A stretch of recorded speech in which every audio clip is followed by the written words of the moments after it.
నమస్తే, welcome to our channel. So ఈరోజు జూబ్లీహిల్స్ ఎలక్షన్స్లో ఓట్ల లెక్కింపు అయితే జరిగింది. నవీన్ యాదవ్ భారీ మెజారిటీ తోటి దాదాపుగా 20,000 పైన మెజారిటీ అయితే నవీన్ యాదవ్ గెలవడం జరిగింది. అయితే ఈ నవీన్ యాదవ్ బీసీ బిడ్డ గెలుపు పైన ఈ బీసీలు అందరూ కూడా ఒక ప్రెస్ మీట్ పెట్టి దీని అందరూ కూడా వాళ్ళ ఆశ వ్యక్తం చెప్తున్నారు. ఒకసారి వీళ్ళతో మాట్లాడదాం. మరి ఈ నవీన్ యాదవ్ గెలుపుని వీళ్ళు ఎట్లా చూస్తూ ఉన్నారు? ఒక బీసీ బిడ్డ బై ఎలక్షన్స్లో గెలిచాడు. అటు సైడ్ బీఆర్ఎస్ వీళ్ళకి పోటాపోటీగా నడిచినప్పటికీ కూడా బీసీ బిడ్డ గెలిచినట్టుగా వీళ్ళకి చాలా వరకు కూడా ఆనందం వ్యక్తం చేస్తున్నారు. ఒకసారి మాట్లాడదాం. మరి అన్న నమస్తే అన్న, ముందు చెప్పండి, మీకు ఒక బీసీ బిడ్డ నవీన్ యాదవ్ అయితే గెలిచాడు ఫస్ట్ బై ఎలక్షన్స్లో. అటు సైడ్ బీఆర్ఎస్ పోటాపోటీగా వీళ్ళకు ఉన్నప్పటికీ కూడా నవీన్ యాదవ్ గెలిచాడు. ఏం చెప్తారు దీని గురించి? ఒక బీసీ బిడ్డ నవీన్ యాదవ్ గెలుపు ఈ రాష్ట్రంలో ఇక నుంచి జరిగేటటువంటి బీసీల యొక్క జైత్రయాత్రకి ప్రధానమైనటువంటి మలుపులాగా ఉంటుంది.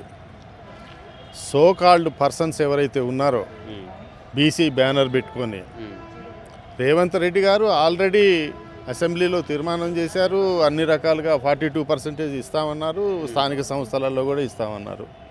There is no controversy.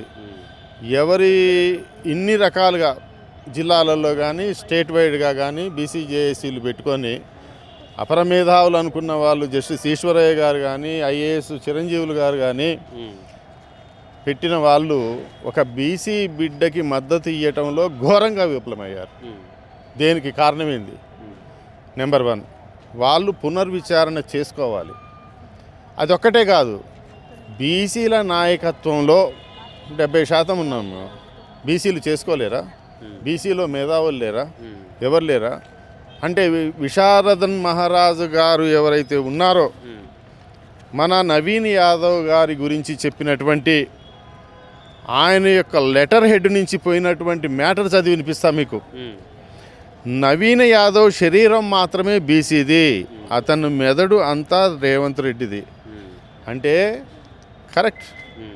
ఆయన మెదడు ఆపరేట్ చేసేటటువంటి మాస్టర్ కంప్యూటర్ రేవంత్ రెడ్డి. కారణం ఏంటి? అతను సంపూర్ణంగా రేవంత్ రెడ్డిని నమ్మాడు కనుక.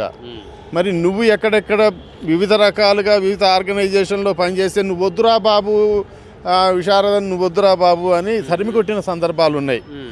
జూబ్లీహిల్స్ ఉప ఎన్నికల్లో బీసీ ఎస్సీ ఎస్టీ జేఏసీగా 42% బీసీ రిజర్వేషన్ల సాధన సమితిగా, డిఎస్పీ అంటే ధర్మ సమాజ పార్టీగా మేము ఎవరికి మద్దతు ఇవ్వడం లేదు. సిగ్గు తెచ్చుకోండి. బుద్ధుందా అసలు ఏమన్నా మీరు? ఒక బీసీ బిడ్డకి ఒక అవకాశం ఇచ్చి రాష్ట్ర ముఖ్యమంత్రి గారు సపోర్ట్ చేస్తుంటే మీరు బీసీ ఎస్సీ ఎస్టీ జేఏసీగా ఏర్పాటయ్యి మీరు మద్దతు ఇవ్వకపోవటం ఏంది? ఒక చిన్న ప్రెస్ క్లిప్పింగ్ లేదు, ఒక వీడియో క్లిప్పింగ్ లేదు, ఒక ఓటర్ దగ్గరికి పోయి కలిసి లేదు. మిమ్మల్ని ఎట్లా నమ్ముతారండి బీసీలు? సో మీరు ఒకనొక సందర్భంలో అసలు బీసీ ఏదైతే తిరుగుబాట్లకి బీసీలు చేసినటువంటి పోరాటానికి విశారదన్ మహారాజ్కి అసలు సంబంధమే లేదు, ఆయన అసలు ఈ పోరాటంలో ఉండాల్సిన వాడే అని చెప్పి కూడా మీరు 100% విశారదన్కి ఏం సంబంధం అండి? 70% ఉన్నాం మేము. మా యొక్క వర్గాల్ని మొత్తం ఒక దగ్గరికి తీసుకొని వస్తాం, కూటమిగా ఏర్పాటు చేస్తాం, మా యొక్క హక్కుల్ని సాధించుకుంటాం. నాట్ ఓన్లీ హియర్, దేశవ్యాప్తంగా కూడా మేము ఒక ఉద్యమానికి మేము సన్నాహమవుతున్నాం. మా హక్కులు ఈ యొక్క లోపల డబుల్ మైండెడ్ గేమ్స్ మాకుండవు, 2 మెదళ్ళు మాకుండవు. బీసీ బిడ్డలం, బీసీ యువరక్తం వచ్చింది ఇక్కడ. ఇదే నాంది, ఇదే ప్రస్తావనలాగా మేము జైత్యయాత్రకి బయలుదేరుతున్నాం. ఈ యొక్క కొంతమంది బీసీ నాయకులు కొన్ని పార్టీలకి కొమ్ము కాయటం తీవ్రంగా విచారం వ్యక్తం చేస్తున్నా. అది తప్పు. ఇప్పుడు కాకపోతే ఎప్పుడు కాదు. మనమెంతో మేమెంతో మాకంత, మీకెంతో మీకంత అనే నినాదాన్ని గ్రామాన గడప గడపకి తీసుకుపోవటానికి సిద్ధంగా ఉన్నాం.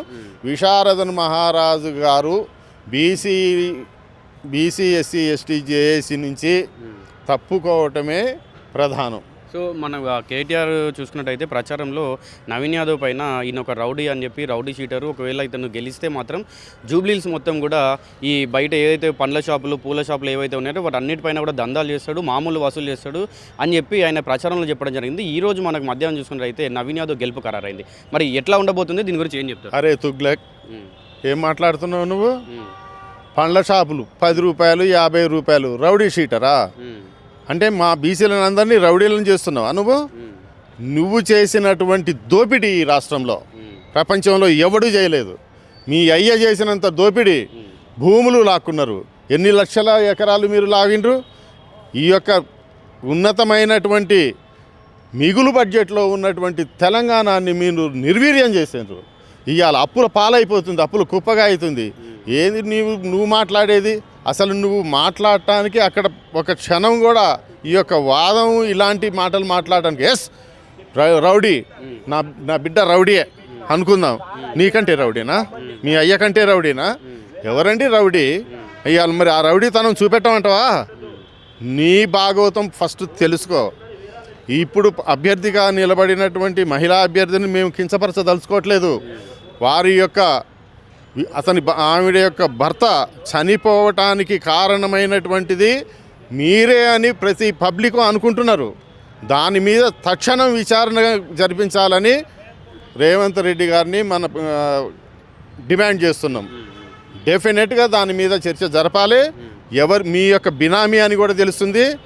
మీ బినామీ మొత్తం భాగవతం మొత్తం కూడా బయట పెట్టే రోజులు అతి దగ్గరలో ఉన్నాయి మిస్టర్ కేటీఆర్ అని చెప్తున్నా. సో మొత్తంగా చూడొచ్చు, ఈ కేటీఆర్కి అయితే మాస్ వార్నింగ్ ఇస్తూ ఉన్నారు. ఈ మీది ఏదైతే నవీన్ యాదవ్ని రౌడీ అంటా ఉన్నారో, రౌడీ షీటర్ అంటా ఉన్నారో, ఈయన బయట జనాల దగ్గర మామూలు వసూలు చేస్తారని అంటా ఉన్నారు.